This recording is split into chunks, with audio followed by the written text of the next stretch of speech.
Hello everyone, I'm BenTop64, And I'm FDA. and welcome to the Sonic Colors playthrough. Don't the colors feel so right, Gareth? That they do indeed, Tom. They do indeed. Now, of course, this was the big game that came out for the Wii last year, and it seemed to be a game which kind of like Unleashed. Everyone was like, this game's getting, the games are getting better and better as they go on. What was your initial reactions to the game, Tom? I agree with that, really. It didn't really have... Oh, fuck this, we're doing it over. No, Tom, just keep going, Tom. Just keep going, man. Alright. Well, what I was gonna say is... It came out really during the Sonic 4 shitstorm, so it didn't really get that much attention, if I'm honest. Yeah, I agree with that. It's kind of like, because everything about Sonic 4 got leaked and everything, and colors just seemed to appear out of nowhere. I remember just logging online one day, and then, and I think it may be in TSZ, it was, like, new Sonic game trailer. I was like, what the hell? No, Indeed. no one said anything about this game before. Also, Drill. Well, what you're about to see when the block comes down is the only time the rings have been animated in a CGI cutscene. I've never noticed that before, if I'm honest. Yeah, I always like this bit where he punches the screen. Like, I remember they used this in one of the trailers, and I actually thought we were going to get a cutscene where Sonic just kind of smacks Robotnik in the face. Just a punch to the face, bitch. Get a load of this! What did you think of the theme song, Reach for the Stars? I'm not a big fan of it, really. It is pretty crappy. It's by the singers from a band called Cash Cash.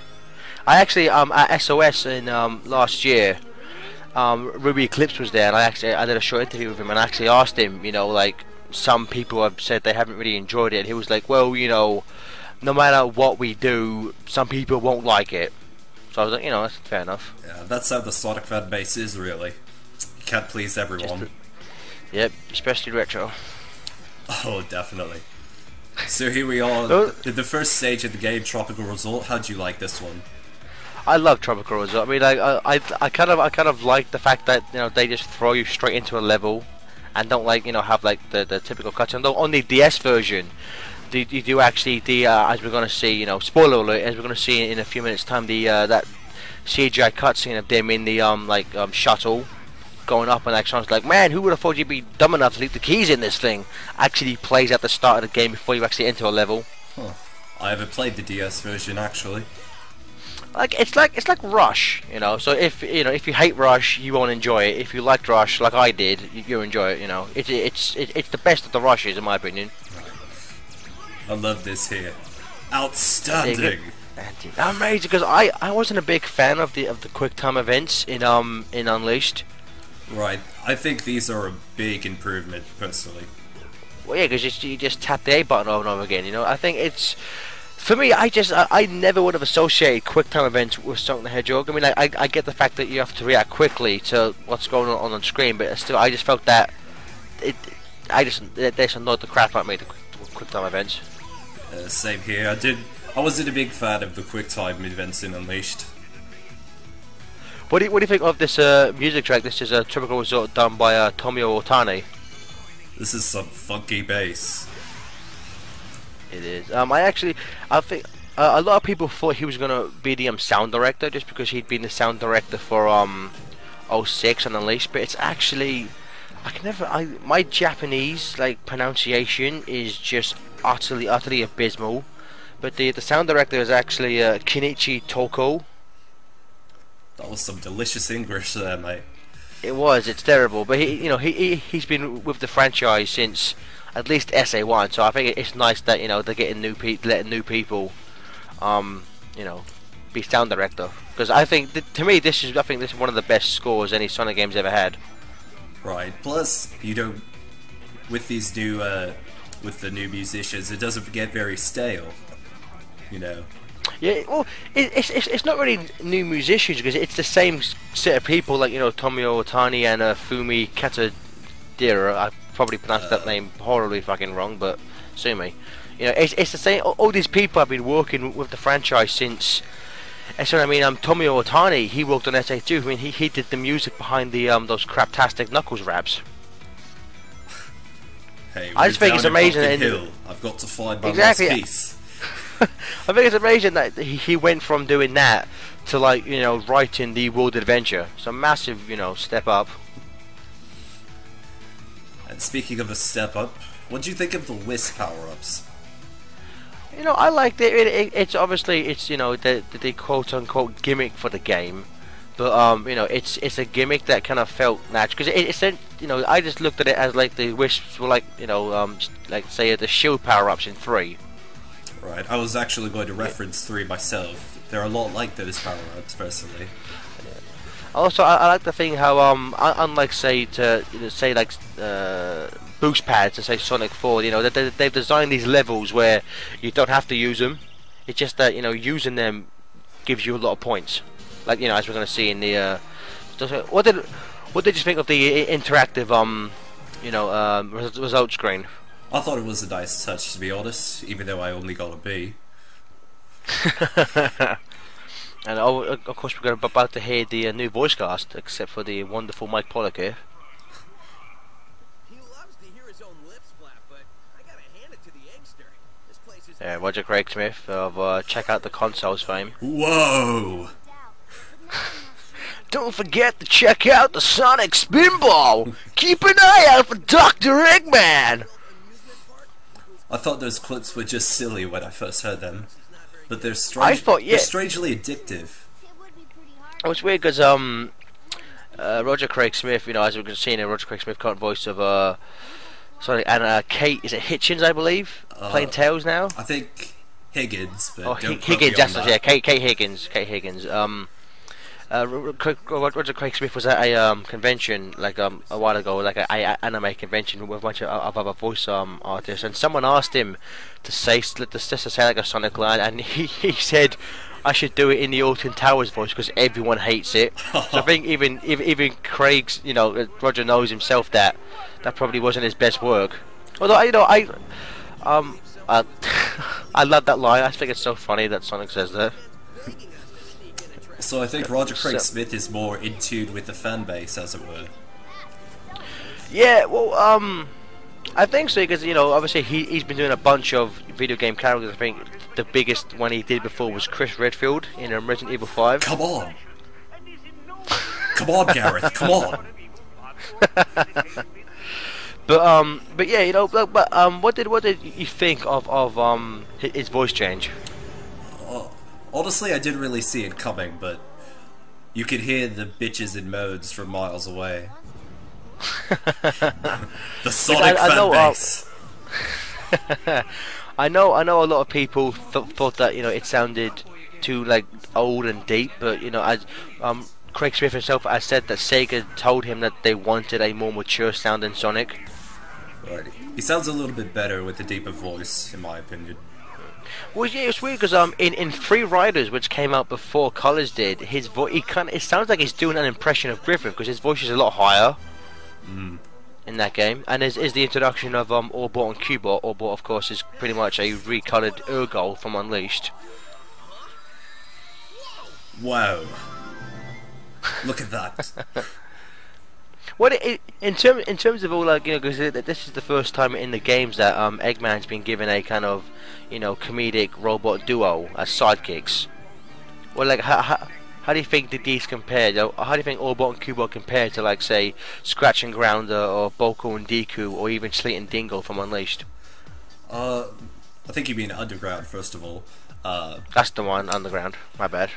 Yeah. I think they're pretty good. They're probably among my favorites among the comedic duos, as it were. And Sorry, after you. I was just going to say, here's one of the first quick step sections of the game. Yeah, I like it's kind of like the quick step and the drifting. You know, obviously carried over from Unleashed, but they've just been, you know, stuck in specific sections. Right. Yeah, what did you think of that? Personally, I don't mind the quick step in sections, but kind of this in Unleashed, I don't like the drifting. Like in Unleashed, I didn't think drifting worked. It actually works less well in this game, unfortunately. But I was never a big fan of the drifting mechanic. It makes it feel a bit too much like a racing game, as it were. Yeah. Oh, what do you think about you know, the addition of boosting again in this game? I think it's a lot more limited, so that's definitely a plus. Yeah, you know, it isn't as you know, insanely boost happy as Unleashed was, because Boost, you boost, only boost, boost, go! Exactly, because you know, as you can see on the screen, you only get the boost from collecting the white wisps, which I always thought was a bit weird, because like he never questions that. You know, in terms of the chronologically of the story, it's only after Act 2 that Sonic, you know, first encounter what appears to be a wisp. In Act 1 and 2, he's, you know, he's using white wisps as a boost, but he never really questions it. You hear that, Sega? A plot hole, you sons of bitches. Oh, they have loads of plot holes. Like my favorite plot hole is still in the 360 version of Unleashed.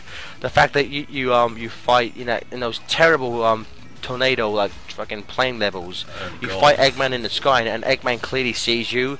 You're in Missouri. He's like, "What? How are you alive?" I've actually Which never is, noticed you know, that before. Which is something the Wii version doesn't have, and it's another reason why the Wii version's superior. You are quite the one, Gareth. I hate when you say that, Tom. Shut the fuck up. Love you too. So in terms of the platforming, Tom, did you think this was like a big improvement over past 3D games? It's kind of I have a complicated answer for that, because really most of the platforming's in 2D, whereas most of the 3D sections are just drifting and whatnot.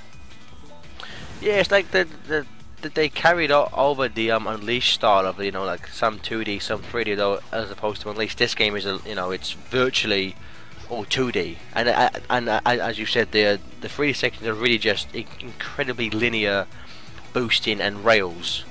Right, that's one of my main complaints with the game, but there aren't many complaints in the first place. Yeah, I'm actually getting a bit bored of the rails. How about you? I feel kind of the same way. Because they're just so. I mean, like they've come a long way since S2, because in SA2 you really had to work to have speed and momentum, and I didn't like that. You know, I find the you just sit on them and they, you know, make you go, you know, like say the rails used in this game Unleashed and say Shadow. I kind of prefer those, but at the same time they're so automated. It's like, what's the point of putting them there? Right, and that goes Just back so to the momentum-based gameplay that a lot of people have been asking for lately. Exactly, that, you know, everyone complained about in 4. Oh god, Sonic 4. I didn't mind it, you know. It wasn't an amazing game, but I don't feel as strongly about it. Like I don't think it was, you know, the coming of the Antichrist like some people in retro seem to. But you know, I had fun with it. I just think it's easier. I mean, like, again, I'm not saying the game is perfect, although you have to like everything. I'm just saying that you shouldn't get so worked up over, you know, a video game about a cartoon hedgehog. Right, it's an okay game, but very lackluster. Yeah, exactly. You know. That was a short act.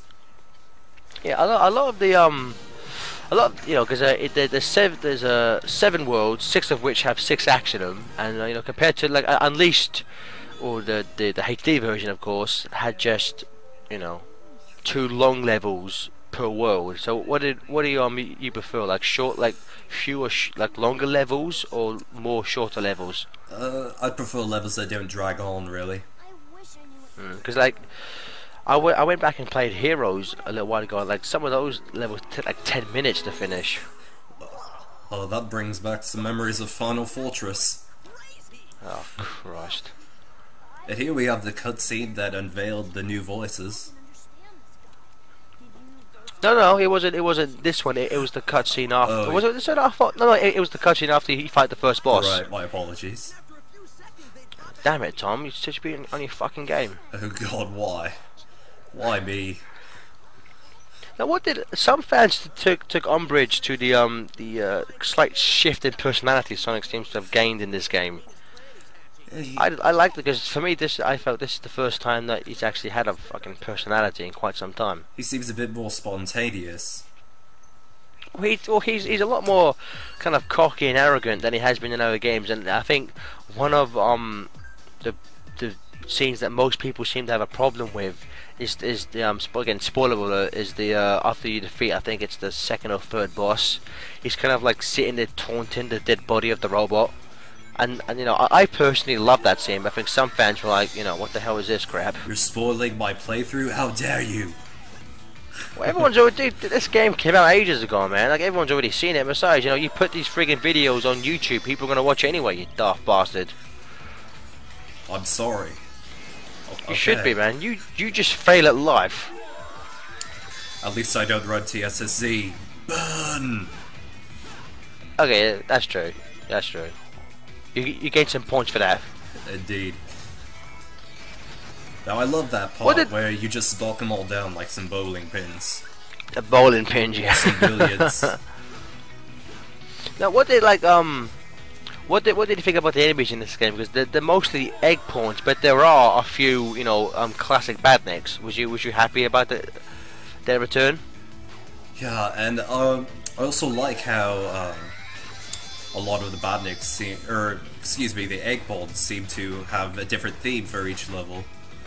Like here we have the ones with the welcome signs. I love those. Like they stand there like shouting welcome, but if you get too close to them, they just try and like whack you with their signs.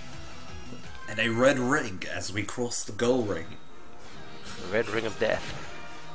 Kind of like Unleashed, they employed a orchestra to produce like some music. It isn't the Tokyo Philharmonic Orchestra like it was with Unleashed.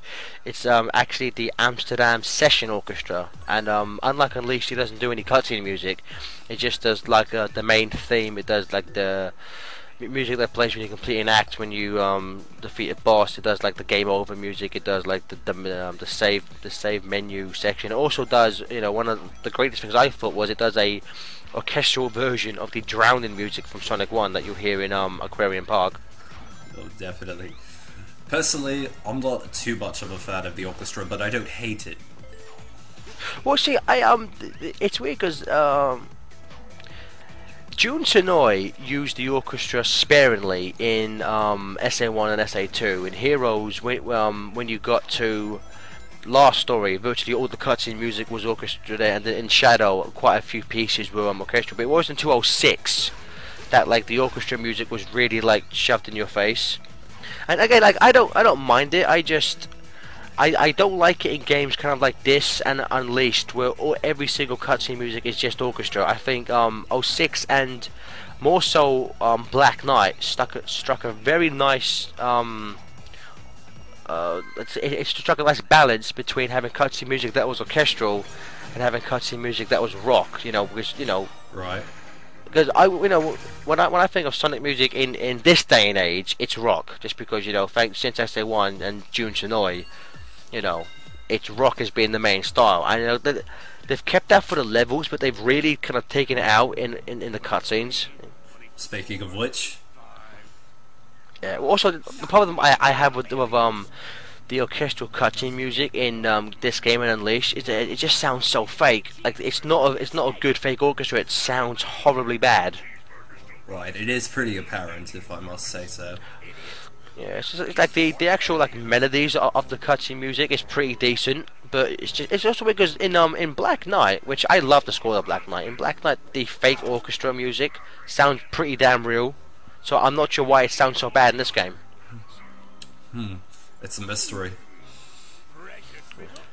Are you happy that they've kept his classic Ego Matic design?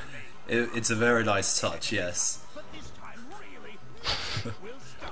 What did you figure about the naming of the energy Hyper Go-On energy? Very what's a good word for that? Very anime. Hyper Go-On Desu. Well, you know, it's the script for this, for the first time in a long time, the script was actually written in America first. The script was written by Ken Pontac and Warren Graff, who wrote Mad World, you know, the quite critically acclaimed Wii game. And like I just think it's weird also to go back a bit when Sonic kind of spanks himself. I think that is an extremely Japanese thing to put in a like English script. Right. Uh-oh, it's boss time, Gareth. This is the boss. It's not actually named in the game itself. It's just called boss. But on the music track, this boss is actually called Rotatatron. Sounds almost Which like is a an Power incredibly- Rangers name. Exactly, and because also we should talk about the bosses. There's really only 3 bosses that just get rehashed Right. twice. The second one you fight is called Refreshinator. Refreshinator. Yeah. Also, there's something weird. As you see that the boss was taken down in a stupidly short amount of time. You actually just need 3 hits, although the laser counts as 2 hits. When this premiered, I can't remember if it was E3 or Comic Con. People actually, cited, these short boss, battles as a kind of negative thing, and apparently Sega said that they had shortened how many hits it took to 3 rather than say 6 or 8 to make it quicker for the demo. But it seems like that was either bullshit or that they forgot to make it need some more hits that need to be hitted. Those lying sons of bitches. You hear me, Sega? Yeah. Yeah, this is the cutscene that Sonic Stadium and Sonic Retro debuted after Kevin Eva AA UK got permission from Sega. He dubbed this cutscene Tails Any Translator, but going from the cutscene music title, this cutscene is actually called Yakker's Plea. Did you get any of that? I will say, I really enjoyed the cutscene, like the humor, but I felt that the mistranslated gags got really old really fast. What are you talking about? Everybody loves underwear. Underwear to be worn by salad. Coming up is the full breaker. What did you think of that, Tom? Was you happy with that? Like this? Was you happy with that, or did you think it kind of ruined the mood? I thought it was a nice touch, personally. Because he kind of does it in Unleashed, in the second cutscene after he meets Chip. He kind of looks at the screen and goes, "Oh, did I fall on him?"